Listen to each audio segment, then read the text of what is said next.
इसमें हम कॉकरोच को पढ़ेंगे, यानी कि तिलचट्टे को। तो में बटा हुआ होता है।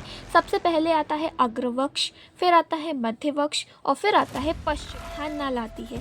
आहार नाल भी 3 भागों में बटी हुई होती है, एक फोरगट, मिडगट और हाइंडगट। को पीसा जाएगा, फिर यकृत अंधनाल से होता हुआ ये मध्य आंत में जाता है, फिर मध्य आंत से मैल्पिगी नलिका से होता हुआ ये क्षुद्रांत में जाता है। हीमोग्लोबिन क्या होता है? जो हमें हमारे रक्त को क्या लाल रंग प्रदान करता है, उसे हम हीमोग्लोबिन कहते हैं। तो ये कॉकरोच का पृष्ठीय भाग है, नीचे की ओर अधर भाग है, ठीक है। तो ये क्या होंगे? उसके पार्श्व होंगे। तो इसी पार्श्व भाग में क्या पाए जाते हैं? श्वसन छिद्र पाए जाते हैं। तो hello everyone, welcome to my channel study with Abhipriya पर। मैं हूँ अभिप्रिया और हम यहाँ इस चैनल पर मिलकर करेंगे अपने नीट 2026 की प्रिपरेशन। और ये चल रही है हमारी revision series one shot lecture. आज हम पढ़ने वाले हैं जूलॉजी का। कौन सा? प्राणियों में संरचनात्मक संगठन का कॉकरोच वाला भाग। इसमें हम कॉकरोच को पढ़ेंगे, यानी कि तिलचट्टे को पढ़ेंगे। सो लेट्स स्टार्ट इट, जिसमें हम कॉकरोच की एनाटॉमी, उसकी मॉर्फोलॉजी, सभी चीज़ों को डिटेल में कवर करेंगे। सो अगर आप 11th में भी हो और आपका बोर्ड एग्जाम पास में आने वाला है तो आप भी इस वीडियो को देख सकते हो। Let's start it. सबसे पहले बात आती है कि कॉकरोच आखिर किस किंगडम में आता है। तो ये एक एनिमल ही है, इंसेक्ट है, लेकिन है तो एनिमल ही ना। तो ये एनिमल किंगडम में आता है। कौन से संघ में? आर्थ्रोपोडा संघ में। और वर्ग कौन सा? इंसेक्टा वर्ग में। ये हमें एनसीईआरटी में दिया हुआ है। अच्छा, इनका रंग कैसा होता है? ये गहरे भूरे रंग के होते हैं या तो काले भी होते हैं। चमकीले हरे, पीले, लाल रंग के भी होते हैं, लेकिन ये सिर्फ उष्णकटिबंधीय क्षेत्रों में मिलते हैं। कहाँ पर? उष्णकटिबंधीय क्षेत्र में मिलते हैं चमकीले हरे, पीले, लाल रंग के। इनका आकार देखें तो 0.6 से 7.6 सेंटीमीटर होता है, यानी कि 1/4 से 3 इंच तक इनका साइज होता है। जो हमारे भारत में पाया जाता है उसका नाम है पैलीप्रिनेटा अमेरिकाना, जो कि 34 to 53 mm का होता है। ये रात्रिचर होते हैं, सर्वभक्षी होते हैं और नम स्थान पर पाए जाते हैं। ठीक है। भारत में पाई जाने वाली जो प्रजाति है वो पैलीप्रिनेटा अमेरिकाना है। और इनका शरीर जो होता है वो 3 खंडों में विभाजित होता है, जिसमें सिर, वक्ष और उदर आते हैं। हेड, थॉरेक्स और एब्डोमेन। इनका शरीर क्या काइटिन युक्त बाह्य कंकाल का बना हुआ होता है, यानी जो इनका इंसेक्ट्स की बाहरी परत होती है वो किससे बनी हुई होती है? काइटिन से बनी होती है। और ये तो आर्थ्रोपोडा संघ की विशेषता है एक, है ना। तो सेम वही है, यानी कि जो काइटिन युक्त बाह्य कंकाल है ये पट्टियों के रूप में व्यवस्थित होता है। ठीक है, जिन्हें हम कंठक भी कहते हैं। ये कंठक पृष्ठ स्तर और अधर स्तर का निर्माण करते हैं। पृष्ठ स्तर जो होती है वो क्या अधरकांश का निर्माण करती है, और जो हमारी जो अधर स्तर होती है वो हमारे अधरकांश का निर्माण करती है, और जो पृष्ठ सतह होती है वो हमारे पृष्ठकांश का निर्माण करती है। और ये दोनों एक दूसरे से कनेक्टेड रहते हैं। किससे? संधिकारी झिल्ली से, आर्थोरीडियल मेम्ब्रेन से। ठीक है, तो ये दोनों किसके थ्रू कनेक्टेड रहते हैं? संधिकारी झिल्ली के थ्रू। ये इंपॉर्टेंट है। अगर हम हेड की बात करें तो इनमें एक जोड़ी संयुक्त नेत्र पाए जाते हैं, एक जोड़ी शंगिकाएं पाई जाती हैं, और इनका जो सिर रहता है वो त्रिकोणीय होता है। और जो शंगिकाएं होती हैं ये क्या होती हैं? एक प्रकार का संवेदी अंग होती हैं। इनका सिर जो है वो शरीर के अनुदैर्ध्य अक्ष के समकोण पर स्थित होता है, यानी कि अगर शरीर कुछ इस तरीके से है तो इससे समकोण पर क्या है? समकोण पर सिर इनका स्थित होगा। तो ये हो गई इसकी गर्दन। एकदम छोटी सी गर्दन होती है, पतली होती है, लचीली होती है, सभी दिशाओं में अपने सिर को घुमा देती है। अगर हम इसके सिर की बात करें तो एक मिनट, सिर में 6 खंड का बना हुआ होता है सिर, है ना। तो सबसे पहले जो हमारा उर्ध्वांश जो होता है यानी कि अपर लिप जिसे हम लेब्रम कहते हैं, निचला ओठ होता है लोअर लिप जिसे हम लेबियम कहते हैं, एक जोड़ी मैंडिबल होती हैं और एक जोड़ी मैक्सिला होती हैं। तो 1 2 3 4 5 6, ठीक है, ये दोनों पेयर में हैं। तो लेब्रम, लेबियम, मैंडिला और मैक्सिला, ठीक है। अब इनकी अरेंजमेंट कैसे होती है? अगर हम अरेंजमेंट की बात करें तो वो कुछ इस टाइप से होती है। ऊपर की ओर क्या है हमारा? लेब्रम है यानी कि अपर लिप, नीचे की तरफ हमारा लेब्रियम है यानी कि लोअर लिप, फिर दो क्या है? मैक्सिबल है, दो क्या है? मैक्सिला है, और बीच में पाई जाती है अधोकृष्णी जो कि जिह्वा की तरह काम करती है। जो हमारी मैक्सिला है इनसे दो श्रृंगिकाएं भी निकलती हैं, स्पर्शक निकलते हैं, जिसे हम मैक्सिलरी स्पर्शक कहते हैं, जो कि एक संवेदी अंग होते हैं। जो इसका मुख है वो क्या? काटने और चबाने वाला होता है, जो कि बाइटिंग और चूइजिंग टाइप होता है। अगर हम वक्ष की बात करें, थॉरेक्स की, तो इस थॉरेक्स में 3 जोड़ी पैर पाए जाते हैं। इसमें 3 जोड़ी पैर होते हैं और इनके पैर 5 भागों में बटे हुए होते हैं। सबसे पहले कॉक्सा आता है, फिर आते हैं हमारे थ्रोचेंटर, फ्यूमोर, टेबिया और टार्सिस। ये इन 5 भागों में बटे हुए होते हैं इनके पैर। अगर बात करें तो गर्दन के बाद यहाँ पर ये 3 भागों में बटा हुआ होता है। सबसे पहले आता है अग्रवक्ष, फिर आता है मध्यवक्ष और फिर आता है पश्चवक्ष। प्रोथोरेक्स, मीजोथोरेक्स, फिर मेटाथोरेक्स। नेक्स्ट बात करें तो इनमें पाए जाते हैं 2 जोड़ी पंख यानी 2 पेयर्स ऑफ विंग्स पाए जाते हैं। अच्छा, अब जो इनका पंख रहते हैं वो एक पाया जाता है मध्यवक्ष में और एक पाए जाते हैं पश्चवक्ष में। जो पंख मध्यवक्ष में पाए जाते हैं वो बड़े होते हैं, ठीक है। ये कैसे होते हैं? पारदर्शी होते हैं और उड़ने में सहायता करते हैं। 1 मिनट, ठीक है। जो मध्यवक्ष से पंख निकलते हैं वो कैसे होते हैं? वो होते हैं अग्रपंख, ठीक है। ये मध्यवक्षी पंख कहलाते हैं, जिन्हें हम प्रवार भी कहते हैं। क्या कहते हैं? टेगमिना कहते हैं, ठीक है। ये अपारदर्शी होते हैं, मोटे होते हैं और पश्च पंखों को ढकते हैं विश्राम की स्थिति में, ठीक है। अब पश्च पंख की बात करते हैं तो पश्च पंख होते हैं, ये पश्चवक्षीय पंख कहलाते हैं, जो कि पारदर्शी होते हैं और उड़ने में सहायता करते हैं। बस यही है थॉरेक्स। आगे बात करें तो आता है हमारा एब्डोमेन, जिसे हम उदर कहते हैं, जो कि 10 खंडों में बटा हुआ होता है।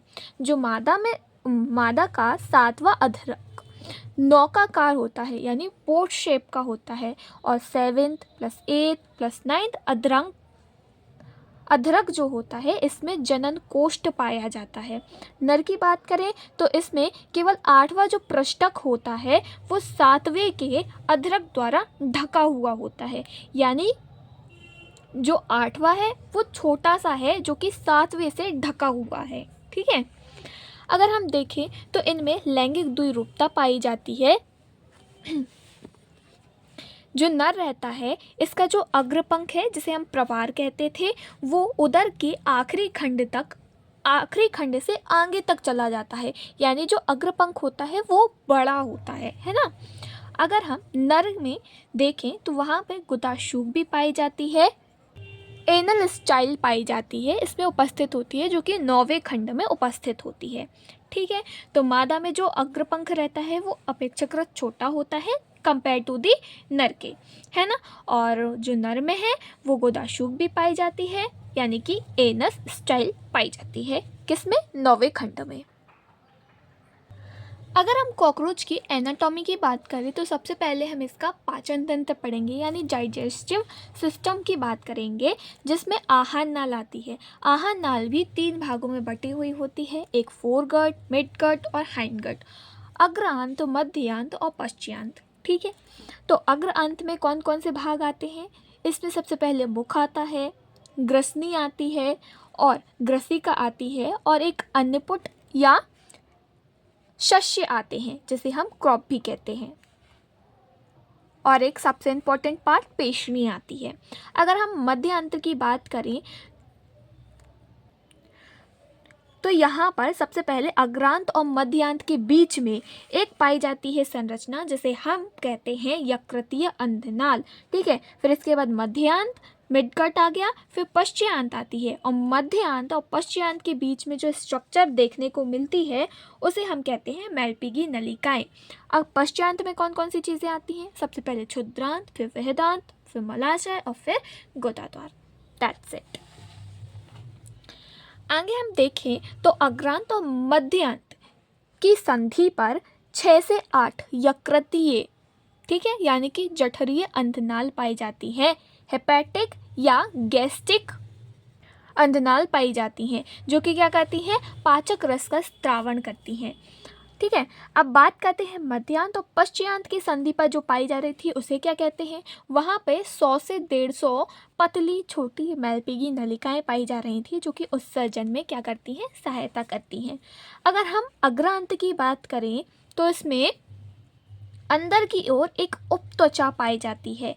ठीक है, जो कि क्यूटिकल, उपत्वचा क्या है? क्यूटिकल का आस्तर इसमें उपस्थित होता है, यानी जो अग्रांत होती है उसके अंदर की ओर एक और त्वचा पाई जाती है जिसे हम उपत्वचा कहते हैं, जो कि जिसका नाम क्या दिया है? क्यूटिकल दिया गया है। क्यूटिकल का एक आस्तर पाया जाता है। पेशड़ी की बात करें तो पेशड़ी में उपत्वचा 6 दांतों जैसी संरचना में दिखाई देती है जो कि भोजन को पीसने में मदद करती है। अगर हमने डायग्राम में देखा था तो पेशड़ी में ये दांतों जैसी संरचना पाई जाती थी। ये क्या है? वही उपकला है जो कि दांतों के रूप में दिख रही है, जो कि भोजन को पीसने का काम करेगी। अगर हम एक शॉर्ट नोट में समझे कि आखिर भोजन का स्थानांतरण होता कैसे है तो उसे हम ऐसे समझेंगे। सबसे पहले भोजन मुख में जाता है, फिर ग्रसनी में, फिर ग्रशिका में, फिर शस्य या अन्नपुट में यानी क्रॉप में जाएगा जहाँ पे ये भोजन संग्रहण होता है, फिर पेशड़ी में जाएगा जहाँ भोजन को पीसा जाएगा, फिर यकृतीय अंधनाल से होता हुआ ये मध्यांत में जाता है, फिर मध्यांत से मैल्पिगी नलिका से होता हुआ ये क्षुद्रांत में जाता है, क्षुद्रांत से वेदांत में, फिर मलाशय में, गुदाद्वार में एंड देन गुदा में अपशिष्ट पदार्थ के रूप में शरीर से बाहर निकल जाएगा। ठीक है, इसे एक बार आप रिवाइंड भी कर सकते हो। नेक्स्ट एनाटॉमी की बात करें तो हम सर्कुलेटरी सिस्टम की बात करेंगे जिसमें हम परिसंचरण तंत्र देखते हैं। इसमें क्या होता है? परिसंचरण तंत्र में हीमोलिम्फ पाया जाता है। हीमोलिम्फ क्या होता है? जिसमें हीमोग्लोबिन वर्णक नहीं पाया जाता। हीमोग्लोबिन क्या होता है? जो हमें हमारे रक्त को क्या लाल रंग प्रदान करता है, उसे हम हीमोग्लोबिन कहते हैं, जो कि हमारे शरीर में पाया जाता है। लेकिन कॉकरोच में ये हीमोग्लोबिन वर्णक नहीं पाया जाता है, मतलब गैसों का परिवहन नहीं होगा, सिर्फ हीमोलिम्फ पाया जाता है। इसका हृदय देखें तो ये 13 कोष्ठीय होता है। ठीक है, 13 कोष्ठीय हृदय होता है जिसमें 13 जोड़ी ऑस्ट्रिया यानी छिद्र पाए जाते हैं और अल्प विकसित रक्त वाहिनियां पाई जाती हैं। और क्या होता है? इसमें 12 जोड़ी एलरी पेशियां पाई जाती हैं, एलरी मसल पाई जाती हैं, जो कि पक्षाकार पेशियां भी इन्हें हम कहते हैं। डायग्राम से समझते हैं कि अगर ये उस कॉकरोच का सिर है तो यहाँ पर कॉकरोच 3 भागों में बटा हुआ होता है। सबसे पहले पेरिकॉर्डियल साइनस आती है, फिर पेरिविसियल साइनस आती है और नीचे की ओर पेरीन्यूरल साइनस होती है। तो जो हमारा परिसंचरण तंत्र रहता है ये पेरिकॉर्डियल साइनस में पाया जाता है, जिसमें सबसे आगे होती है अग्र महाधमनी। अग्र महाधमनी, ठीक है, ये पेरिकॉर्डियल साइनस कहाँ? पृष्ठ भाग में पाई जा रही है, हमारे डोर्सल भाग में पाई जा रही है। तो सबसे आगे क्या होती है? अग्र महाधमनी होती है। फिर यहाँ से ये 13 कोष्ठीय हृदय क्या है? बटा हुआ है, जिसमें क्या 13 जोड़ी ऑस्ट्रिया छिद्र पाए जाते हैं। ये गोल गोल छिद्र आपको दिख रहे होंगे छोटे छोटे से, ये ऑस्ट्रिया छिद्र है। ठीक है, अब सबसे पहली बात कि इसमें रक्त का परिवहन आखिर होता कैसे है, तो ये पश्च से अग्र की ओर होता है। हीमोलिम्फ में सबसे पहले हीमोलिम्फ में कौन कौन सी चीज़ें होती हैं? पहली बात, ये रंगहीन होता है, इसमें प्लाज्मा पाई जाती हैं और रक्त कोशिकाएं इसमें उपस्थित होती हैं। कॉकरोच में खुले प्रकार का परिसंचरण तंत्र होता है, जो कि किस तरीके से होगा? सबसे पहले हृदय से रक्त जाएगा रक्तवाहिनियों में, फिर रक्तवाहिनियों से देहगुहा में रक्त जाएगा और फिर देहगुहा से वापस हृदय में आ जाएगा। अगर हम इसकी डायरेक्शन देखें तो कैसे जाएगा, ये है हमारा हृदय, पश्चिम दिशा से अग्र की ओर जाएगी, महाधमनी के थ्रू ये क्या होगा, रक्त हमारे देह गुहा में प्रवेश करेगा, जिससे सिर से होते हुए सबसे पहले पेरीन्यूरल साइनस में जाएगा, फिर पेरीन्यूरल साइनस से पेरीविसरल साइनस में जाएगा, फिर यहाँ पे ये मेलपिगी के थ्रू क्या कुछ रक्त मेलपिगी में भी जाएगा, ताकि वहाँ भी क्या कर सके, अपने जितने भी कार्य हैं उनको पूरा कर सके, और साथ ही साथ पेरीविसियल से ये पेरिकॉर्डियल साइनस में जाएगा, जिसमें ऑस्ट्रिया के थ्रू ये रक्त वापस हृदय में प्रवेश करेगा और ये चक्र फिर से चलता जाएगा। डन, इसको भी समझ लिया। अब बात करते हैं हम श्वसन तंत्र की, रेस्पिरेटरी सिस्टम की। तो सबसे पहले कॉकरोच के पार्श्व भाग में 10 जोड़ी श्वास छिद्र होते हैं। ठीक है, पार्श्व भाग क्या है, जैसे कि ये हाइलाइटर है, मान लो ये कॉकरोच है। ठीक है, तो ये कॉकरोच का पृष्ठीय भाग है, नीचे की ओर अधर भाग है। ठीक है, तो ये क्या होंगे, उसके पार्श्व होंगे। तो इसी पार्श्व भाग में क्या पाए जाते हैं, श्वसन छिद्र पाए जाते हैं। कितने, 10 जोड़ी पाए जाते हैं, यानी 10 इस तरफ 10 इस तरफ। ठीक है, अब इस श्वसन छिद्र में कुछ अवरोधी भी होती हैं। ठीक है, फिर इन अवरोधी से होते हुए ये कहाँ, श्वसन नाल में जाते हैं, श्वसन नाल से श्वसनी में जाती हैं, श्वसनी से श्वसनिकाओं में जाते हैं, फिर श्वसनिका से ये यहाँ ऑक्सीजन और कार्बन डाइऑक्साइड का क्या होता है, विसरण होता है, और फिर विसरण होने के बाद ये जो हमारी गैसेस हैं वो ऊतक तक पहुंच जाती है, ऑक्सीजन ऊतक तक पहुंच जाती है। ठीक है, तो सबसे पहले अगर हम शॉर्ट नोट में देखें तो सबसे पहले ऑक्सीजन श्वास छिद्र में जाएगा, श्वास छिद्र से श्वास नाल ट्रैकिया में जाएगा, फिर श्वसनी ब्रोंकिया में जाएगा, फिर श्वसनिका ब्रोंकियोल्स में जाएगा, यहाँ गैसों का क्या होगा, विसरण होगा, फिर ये ऑक्सीजन हमारी ऊतक को प्राप्त हो जाएगी। नेक्स्ट एनाटॉमी की बात करें तो हम पढ़ेंगे एक्सक्रीटरी सिस्टम, यानी उत्सर्जन तंत्र। तो कॉकरोच जो होते हैं वो यूरिको उत्सर्जी होते हैं, जिनमें उत्सर्जन के लिए एक संरचना होती है, जिसमें हम मेलपिगी नलिका को पढ़ते हैं, मेलपिगी ट्यूब्स को पढ़ते हैं। इनकी संख्या 100 से 150 होती है, जो कि मध्यात और पश्चात की संधि पर पाई जाती हैं। ये पीले रंग की होती हैं और ये ग्रंथिल व रोम युक्त उपकला से आश्रित होती हैं। ठीक है, अब हमने पढ़ा था कि जो हमारा हीमोलिम्फ था वो मेलपिगी नलिकाओं से होता हुआ पश्चात में भी जाता है। क्यों जाता है, यहाँ पढ़ेंगे। हीमोलिम्फ में पाया जाता है क्या, पोटेशियम यूरेट। ठीक है, तो ये पोटेशियम, मेलपिगी नलिका पोटेशियम यूरेट को क्या कर लेती हैं, अवशोषित कर लेती हैं और यूरिक अम्ल में परिवर्तित कर लेती हैं, और यही यूरिक अम्ल पश्चात द्वारा गुदा से निष्कासित कर दिया जाता है। तो कॉकरोच को यूरिको उत्सर्जी क्यों कहते हैं, क्योंकि ये यूरिक अम्ल का निष्कासन करती हैं, इसलिए इन्हें हम यूरिको उत्सर्जी कहते हैं। दूसरी स्ट्रक्चर क्या पाई जाती है, यूरिकोज ग्रंथि पाई जाती है, तीसरी वशाकाएँ पाई जाती है, और चौथी व्रकाणु कोशिकाएँ इनमें पाई जाती हैं उत्सर्जन तंत्र में। ठीक है, अगर हम स्ट्रक्चर से समझें तो ये है हमारी मध्यांत, ये है हमारी पश्चात, दोनों के मध्य यानी संधि पर क्या पाई जाती है, 100 से 150 मेलपिगी नलिका पाई जाती है।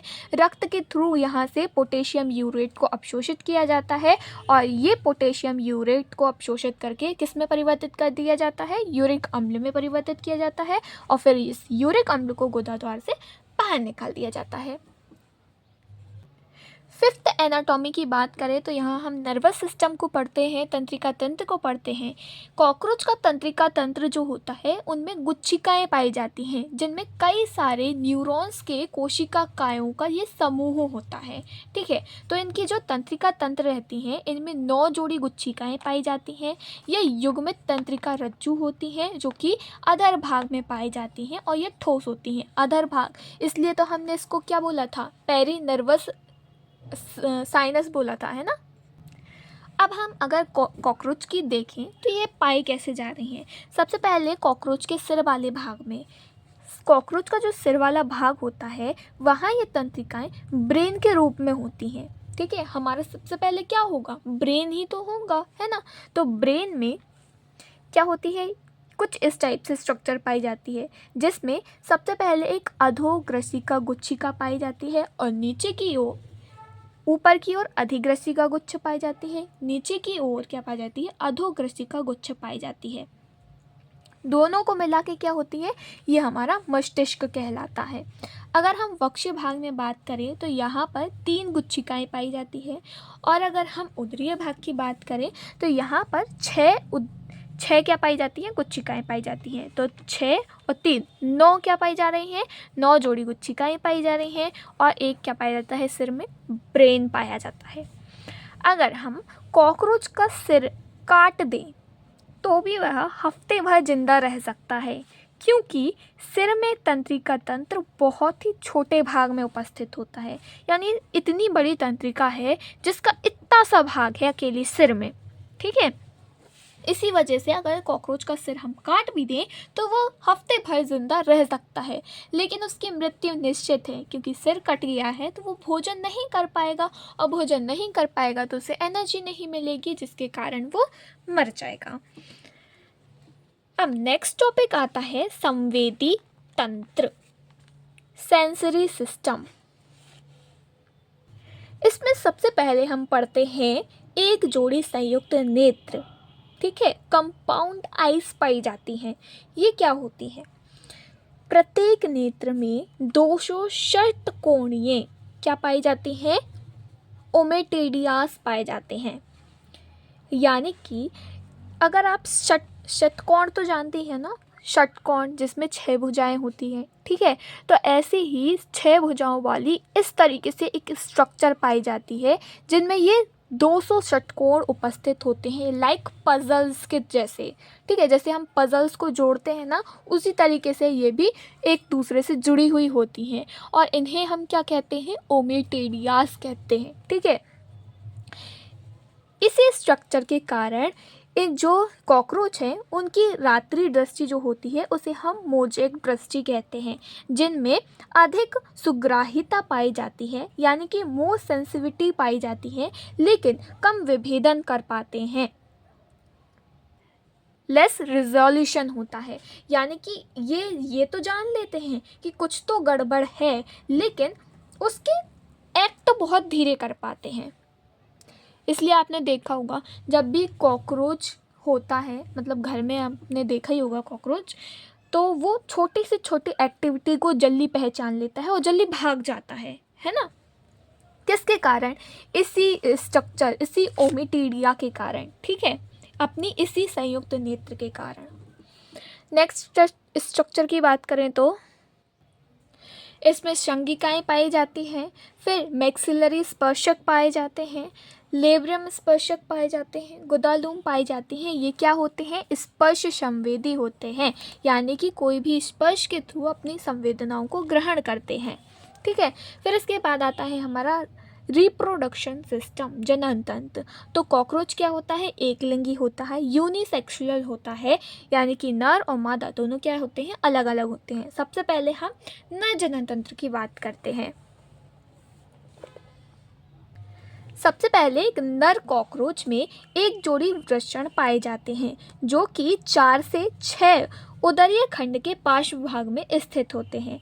फिर यहाँ से क्या होता है, शुक्राणुओं का निर्माण होता है। फिर ये शुक्राणु कहाँ जाते हैं, शुक्रवाहिनी में जाते हैं, शुक्रवाहिनी से शुक्राशय में जाते हैं, ठीक है। शुक्राशय में क्या होता है, शुक्राणुओं का संग्रहण होता है, और इसी शुक्राशय के बाहर एक मशरूम ग्लैंड पाई जाती है, यूरिकोस ग्रंथि पाई जाती है, जो कि नलिका का स्ट्रक्चर होती है, जिसमें छोटी नलिकाएं और बड़ी नलिकाएं उपस्थित होती हैं। जो छोटी नलिकाएं होती हैं वो शुक्राणु को पोषण देने का काम करती हैं। फिर यहाँ से शुक्राणु कहाँ जाते हैं, स्खलन वाहिनी में जाते हैं, इजैकुलेटरी डक्ट से होते हुए ये जनन छिद्र में जाते हैं, और फिर यहाँ से शुक्राणु को बाहर निकाल दिया जाता है। जो अगर हम जनन छिद्र के पास देखें तो कुछ रोम जैसी संरचना भी पाई जाती है, जिसे हम गेनेपोफाइसिस या फ्लोरोमियर्स कहते हैं इस स्ट्रक्चर को, ठीक है। अगर हम बात करें शॉर्ट नोट में तो ये इस तरीके से पाया जाएगा। हमारे पास क्या है, कॉकरोच के पास क्या है, एक जोड़ी वृषण है जो कि 4 से 6 उदरीय खंड के पार्श्व भाग में स्थित हैं, जो कि शुक्राणु का निर्माण कर रहे हैं। फिर यहाँ से ये शुक्रवाहिनी में जाएंगे, फिर शुक्रवाहिनी से शुक्राशय में जाएंगे, शुक्राशय में इसका स्टोर होगा, संग्रहण होगा, फिर स्खलन नलिका में जाएंगे, स्खलन नलिका से होते हुए नरजनन क्षेत्र और फिर शुक्राणु शरीर से बाहर। मशरूम ग्रंथि भी पाई जाती है, यूरिकोस ग्रंथि पाई जाती है। कहाँ? 6 से 7वें खंड में पाई जाती है। ठीक है, ये खंड याद रखने हैं। अगर हम बात करें किसी शुक्राणु आखिर निकलते कैसे हैं उसकी बात करते हैं। तो ये शुक्राणुधर के रूप में बाहर निकलते हैं, जो कि शुक्राणुओं का एक पूरा समूह होता है। ठीक है, शुक्राणुधर क्या होता है? सबसे पहले इसमें सबसे अंदर की ओर एक आंतरिक परत पाई जाती है, जो कि मशरूम या यूरिकोस ग्रंथि द्वारा बड़ी नलिकीय भाग से बनाई जाती हैं। जो हमने पढ़ा था ना, मशरूम ग्लैंड में छोटी नलिकाएं और बड़ी नलिकाएं होती हैं। छोटी नलिकाएं शुक्राणुओं को पोषण देने का काम करती हैं और बड़ी नलिकाएं जो होती हैं वो इस सतह का निर्माण करती हैं। इसके बाहर मध्य में पाई जाती है, जो कि स्खलन नलिका द्वारा एक सतह बनाई जाती है, और सबसे बाहरी सतह जो है वो फैलिक ग्रंथि के स्राव द्वारा बनती है। ठीक है, अब फैलिक ग्रंथि कहाँ पे स्थित है? तो अगर आप देखो तो मशरूम ग्रंथि के जस्ट ऊपर एक और ग्रंथि पाई जाती है, जिसे हम फैलिक ग्रंथि कहते हैं। तो उसके स्राव द्वारा इसकी बाहरी सतह बनती है। तो इस तरीके से शुक्राणुधर का निर्माण होता है, और इस शुक्राणुधर के अंदर बहुत सारे क्या पाए जाते हैं? शुक्राणुओं का समूह पाया जाता है। अब हम मादा जनन तंत्र की बात करते हैं। तो सबसे पहले इसमें पाया जाता है अंडाशय, जो कि 2 से 6वें खंड में होता है और पार्श्व में होता है। प्रत्येक अंडाशय के अंदर 8 अंडाशयक पाए जाते हैं। ठीक है, ये है 2 अंडाशय, यानी कि एक जोड़ी अंडाशय, और इन्हीं के अंदर अंडाशयक है कितने? 8। फिर दोनों एक दूसरे कनेक्टेड होते हैं अंडवाहिनी द्वारा और एक जगह मिलते हैं, जिसे हम समान अंडवाहिनी कहते हैं या योनि कहते हैं। और इसी योनि के अंदर होती है एक जोड़ी शुक्रधानी, जो कि शुक्राणुधर को क्या करती है? संग्रहण कर लेती है।